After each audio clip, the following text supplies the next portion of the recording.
1921년 이탈리아를 장악하고 독재 정권을 수립했지만 결국 1945년 총살당한 뒤 주유소 기둥에 매달려 비참한 최후를 맞이한 무솔리니, 그는 1943년 이탈리아가 2차 대전에서 별다른 성과를 내지 못하자 탄핵당해 감금된 적이 있었습니다. 오늘은 무솔리니의 유일한 친구 코수염이 그를 구출하기 위해 펼친 떡갈나무 작전과 그를 구출한 이유에 대해 알아보겠습니다. 혹시 시칠리아 상륙 작전 영상을 보지 않으셨다면 한번 보고 오시면 더욱 재미있으실 겁니다. 2차 대전 당시 이탈리아는 독일의 지원 없이는 쉽게 항복하거나 패배하곤 했습니다. 아프리카 전선에서의 참담한 군사적 실패와 단독으로 그리스를 점령하지 못한 무솔리니의 무능함은 이미 연합군에게 널리 알려져 있었고, 미국 언론은 그를 톱밥 황제라 비웃었습니다. 이는 톱밥처럼 가볍고 실질적 가치가 없다는 것을 풍자한 표현으로 무솔리니가 겉보기만 강해 보이고 실속이 없다는 뜻입니다.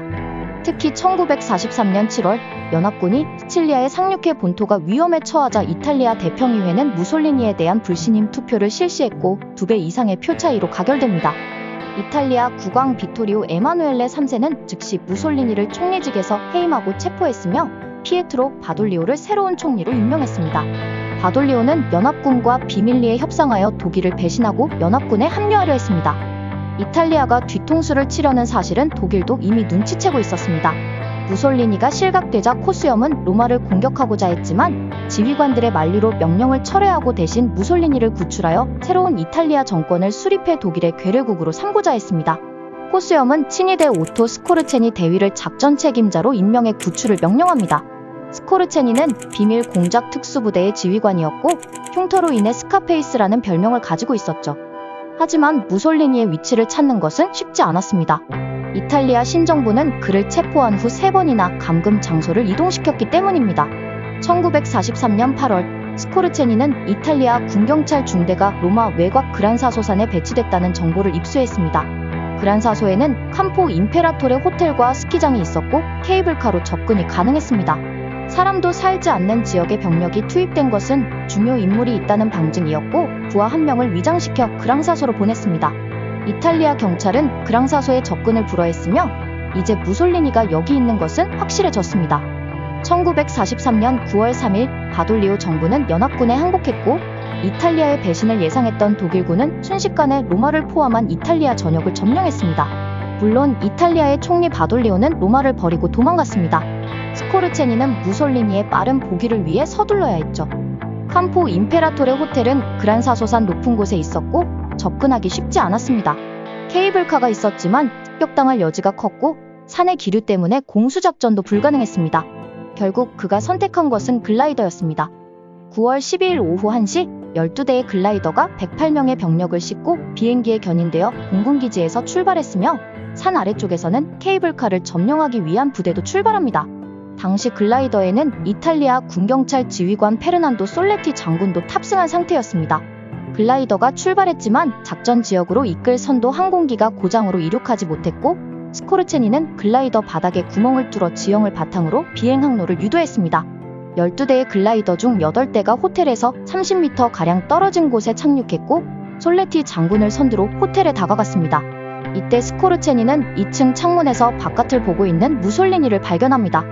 솔레티는 호텔을 지키던 이탈리아 군경찰들에게 자신을 알리고 총을 쏘지 말라고 명령했습니다. 군경찰에게 접근한 그는 국왕 에마누엘레 3세의 명령으로 다시 무솔리니가 집권하게 되니 그를 석방하라는 거짓말을 했습니다. 이때 독일군이 호텔 뒤쪽에 있는 통신실을 장악하고 장비를 파괴하여 호텔을 지키는 병력은 사실 여부를 알 수 없었죠.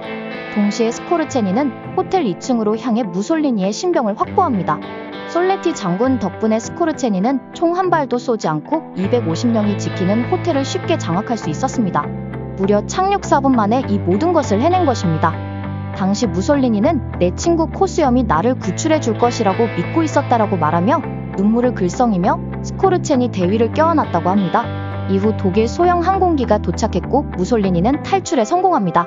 참고로 이 비행기는 너무 작아 조종사, 무솔리니, 스코르체니 3명을 태우는 것이 무리였으나 스코르체니가 억지로 동행을 감행했습니다. 떡갈나무 작전의 성공은 독일 언론에 크게 보도되었습니다. 바돌리오 정부는 무솔리니를 연합국에 무사히 넘기겠다고 약속했는데 독일이 이를 막은 것이죠. 작전을 성공적으로 이끈 스코르체니는 소령으로 진급했고 연합군으로부터 유럽에서 가장 위험한 사나이라는 별명을 얻게 됩니다. 구출된 무솔리니는 이후 독일로 가서 포스염을 만납니다. 포스염은 무솔리니에게 밀라노의 이탈리아 사회공화국을 세우게 했는데 사실상 독일의 괴뢰국이었고 그가 주도적으로 할 수 있는 것은 이제 없었습니다. 이후 전쟁 막바지에 접어들며 이탈리아가 연합군에 넘어갈 위기에 처하자 무솔리니는 탈출을 감행하지만 결국 이탈리아 좌익 게릴라들에게 체포된 후 총살당했습니다. 그리고 밀라노로 인도되어 반쯤 완공된 주유소 기둥에 매달려 전시되었습니다. 이 소식은 독일 코스염에게도 전해졌고 자신도 저렇게 될까봐 무서웠는지 꼭 화장해달라는 유서를 남겼습니다. 오늘은 무솔리니 구출 작전, 떡갈나무 작전에 대해 알아보았습니다. 구독과 좋아요를 눌러주시면 이탈리아군 항복 속도로 영상이 제작됩니다. 후원해주시는 모든 분들께 항상 감사드립니다.